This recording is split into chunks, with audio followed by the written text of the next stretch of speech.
Welcome to the second season of TENG Insider, where we find out the inside scoop of Singaporean musicians and artists. Coming to you from the Singapore Chinese Culture Centre Auditorium, and we're so honoured to have with us here today, DJ KoFlow! DJ KoFlow is a hip-hop extraordinaire and he's been around the scene for ages. He's a huge veteran and we are very excited to talk to him. Let's go!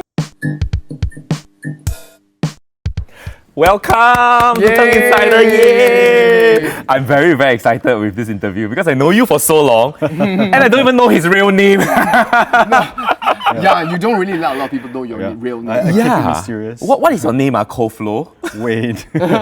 Wayne. Yeah. Wayne Liu, yeah. Right, okay, because I call you KoFlow all the time when I see you. Hey, hi, KoFlow! Yeah. So thanks for joining us today. Oh, thank you for having me. I mean, our audiences are really, really interested to know, how did you have this name called DJ KoFlow? How did this name even come about? KoFlow actually means collaborate and flow, and just to kind of like shorten it, and also because as a kid, like during secondary school, I would go to jammings, with my friends, right? So then what I thought was that every individual instrument has to collaborate with someone to make a piece of music. It's very meaningful. And it has to flow. Absolutely. Very Then true. the music comes out, right? As a DJ, I'm like a one-man band, so that's why KoFlow. Yeah, but do people call themselves DJ? What does it mean to be DJ, right? It sounds so cool if I'm DJ Jiwei. I won't believe you, but never mind. I mean, I guess when we were young, everybody wanted to be a DJ. So like DJ something, DJ something, Yeah. It's like calling someone doctor or something. You also want to be doctor. No, but you see, the word DJ is a lot cooler than doctor, okay? That's true. Yeah, so DJ, whatever, Yeah, but as we grow older, like the DJ don't matter anymore. It's really just the name that matters, Yeah. Cool. So you've been DJing for a really long time in Singapore. I think everybody in the scene knows you as a household name already, to be honest. You worked with Metropolitan Orchestra, you worked with some of the biggest names ever.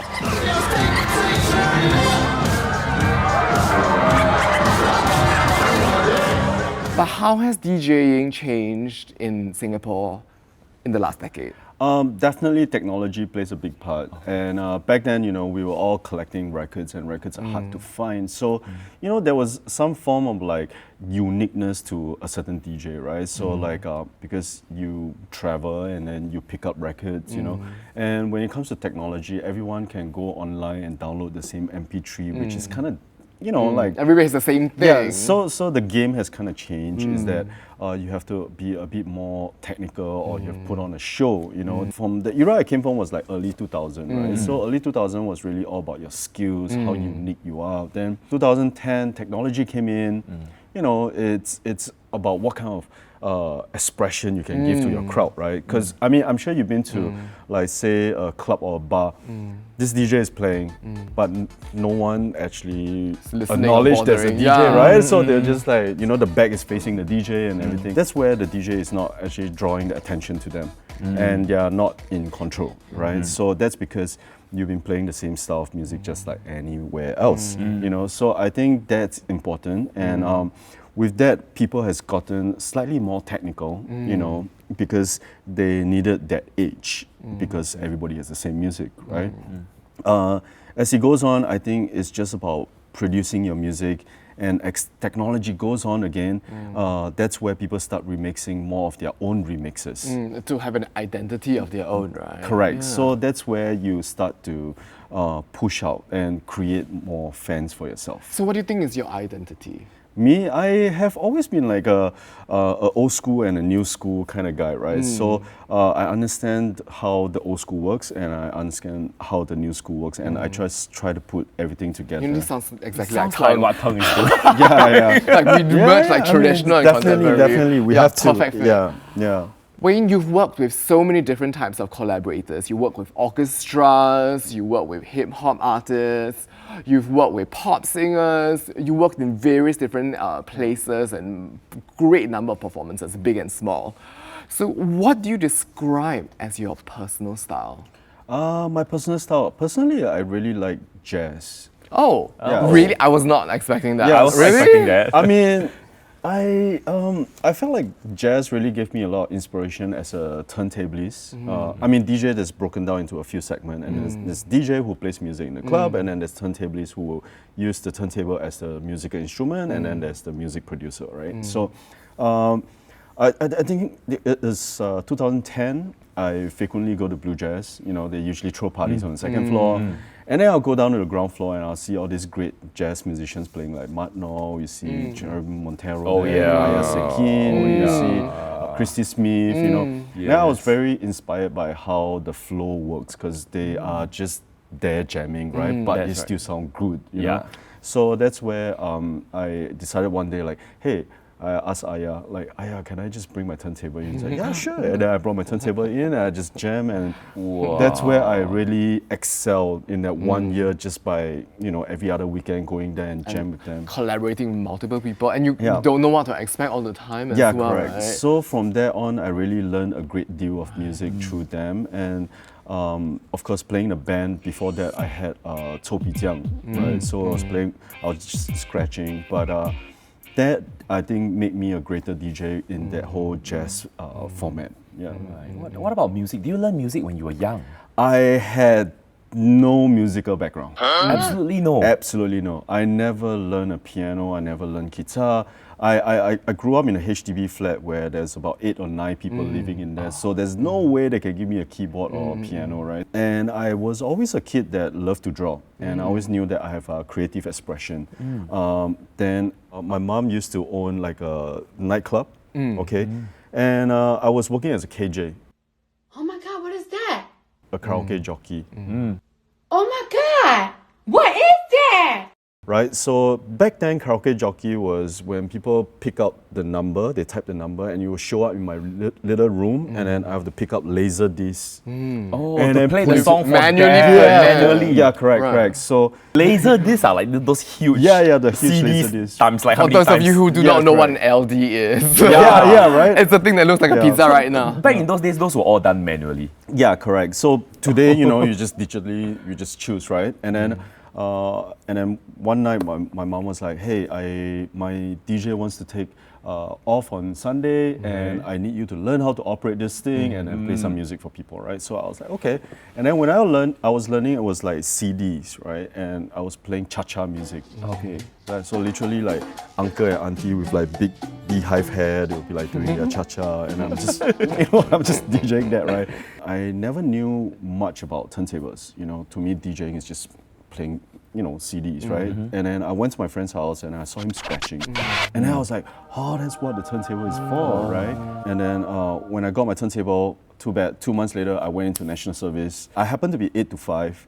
I come home every day, I just practice till, I don't know, 12, I'll sleep. And then the next day, continue, is the same thing. But do you have a teacher, or you just self-learned everything? Never. So all we did, people did guide me like, oh, you can do this, you can do that. But all we did was watch videotapes. And I watched what other people do. Like back then, there's no YouTube, there's no nothing, right? So it's just videotape, rewind forward, rewind forward, rewind forward, rewind forward, rewind forward. And then try to figure it out and then get the essence and all that, right? I'm sure a lot of our audiences would be very, aspiring to want to become a DJ as well. The young people out there who really wants to. What's a good advice you can give to young people who wants to try DJing? Where can they start? I think you can start anywhere. I think the most important thing is just generating a passion towards it, right? The more passion you put into it, this craft, the more you will backtrack everything that you need to learn, like piano, which I end up learning piano at 29 years old, so that's where it helped me with my music theory and in terms of music creation as well. Yeah, that's right. Actually, a lot of musicians or aspiring people really they just need to meet one very important people in their lives, and things could change. Like a mentor. Yeah, exactly. Given a chance, would you want to be a mentor for young people? I see Sam teaching a lot as well. I teach. No, I've been teaching since back then, because back then to me the scene was very small, and the only reason why I wanted to teach is because we need more of these people who actually understand our art form. Yeah, like a community. Yeah, right? to grow, right? So that's I would say about 2006 era. I think over 10 years ago, you and I played together on Yeah, stage, yeah. and we created a song. So I want to say more than 10 years later, Yeah. I'm very proud to say like TENG is actually commissioning you for a new song. And I think I want to talk a little bit more about that, you know. What do you think about blending traditional and contemporary and electronic elements today? I think that, I mean, the world is merging, you know, and especially in Singapore, it's like a melting pot of all different cultures. And I think it's actually a very good thing because, you know, music has no walls, right, as we know. So I think it's all about innovation and bringing things forward. You know, traditional stuff, yes, we have the traditional stuff, but to bring things forward, we always have to collaborate with each other. And that's music, right? So you've been through the old school CD days, the laser disc days, and then the turntable days and everything. Yeah. So what do you think the future of DJing lies ahead? I think it lies in, you know, music production. I think at some point, someone's gonna just use a little iPad and DJ, I guess. Yeah, and create the whole sound for the whole entire auditorium, right? Yeah, correct. I mean, technology is so advanced in such a way, you know. Yeah, It's so yeah. digital nowadays. Yeah. Well, we've all heard that you've gone into a little other venture recently and you opened a restaurant. Yeah, Honsho! Congratulations! Congratulations! Can you tell us more about the restaurant? Yeah. I wouldn't put it as restaurant as the right word. It would be more like a lifestyle venue. We have 3 levels. We have the basement, the ground floor, and the rooftop. The whole idea about that place is all about collaboration and bring my work ethic into it. We want to collaborate with different people to create different cuisine, different drinks, and also create content for the restaurant. I think that's the biggest change that I felt I had in years, you know, like just doing I different wasn't things. expecting you to open a restaurant. I was expecting you to open like maybe a DJ school or hip hop school or something, you know. Yeah, I mean, I think it's a natural progression because you know, we have so much followers and people used to go out to parties for like the past 20 years, and I think it's a good way to open something and bring people together. So what is a must-have in your restaurant? I would definitely say the awabi risotto, which is an abalone risotto. Sounds Next delicious. time I'm dropping by, I'm ordering that. Yes, please. Yeah. Yes. So for all of you out there, stay tuned as we bring to you now a performance by DJ KoFlow at his restaurant. Yay!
Y'all need some new weapons.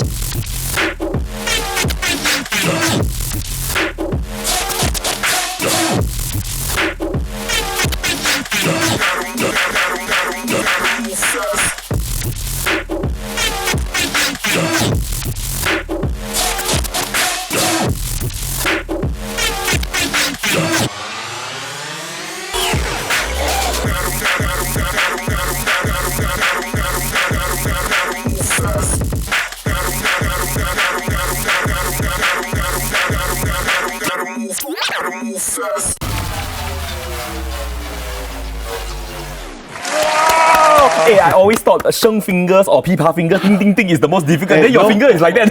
But when I played with him, I saw his finger. I was like, No oh lah! my You're very that's I tell Your you, that finger thing. your button finger, super virtuosic, I tell you. It's so much more difficult and so more difficult than the pipa. Yeah, so It's different. It's, Yeah. It's different. what I can say is that you really put in time and effort to commit yourself to actually really get the Yeah. feel. Yeah. I think your performance is highly technical. Yeah, it is. so it is, amazing. It is. It's So very amazing. virtuosic. Yeah. Thank you for this amazing performance, KoFlow. Hey, we're not going to let you go off first yet. So, in keeping with tradition, we will all have a game. Every single insider, we actually pose a game to our special guest. So this game that we have actually set aside for Jiwei and you, both of you will be playing, will be fastest finger first. There is a small little tambourine here, and I'm going to ask a question. If you know the answer, you basically snatch the tambourine and then list out whatever you need to list out. Okay. We'll be keeping score. You've only got 5 seconds to answer this. Okay. Okay, ready? Grab, then answer. Yes, Shake grab the an tambourine. answer. Oh. Because once you hold the tambourine, then you can answer the thing. Okay. And if it's both of your hands, yours, I don't care, you're snatch or whatever, your business. I'm nearer. Number 1, name 5 hawker foods. Let's go! Kway chap, chicken rice, oyster omelette, nasi lemak, and nasi goreng. Yay! So easy, the question. I never. I wanted to I win. didn't set this question. The producers did, so it's not me. Name the most famous DJ in the world. If you know my exam questions, you know my students will like be very unhappy with me. Okay, we move on to the second question. Ready? Name 4 genres of music. Hip hop, future bass, trap, drum and bass. Okay. This is too easy for him. You know, for me, it'll be classical Chinese music, classical Western Yeah. music, pop.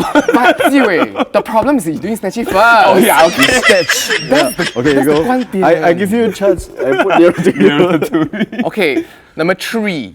Name 3 types of sashimi in Japanese. Tuna, chutoro, belly, salmon, sashimi, swordfish, sashimi. Oh, you failed. Because you're supposed to say the name in Japanese. Oh, is it? I won in Japanese. Chutoro. What's Chutoro? Yes, yeah. Yeah, you don't even know the answer. What a judge is. I know sake is salmon lah. Chutoro. And then Negi, yeah. nigiri, right? No. Nigiri is the sushi, right? What's Yeah, the I last also one? went. Okay, you know Tuna. what? Sorry, fail. I also fail. Walao eh. Okay, number 4. Okay, second last question now. Name 4 local musicians or musical acts. Musical act. Sam Willow, Gentle Bones, blah blah blah, Yak Raja, Shigashe, Teng Insider.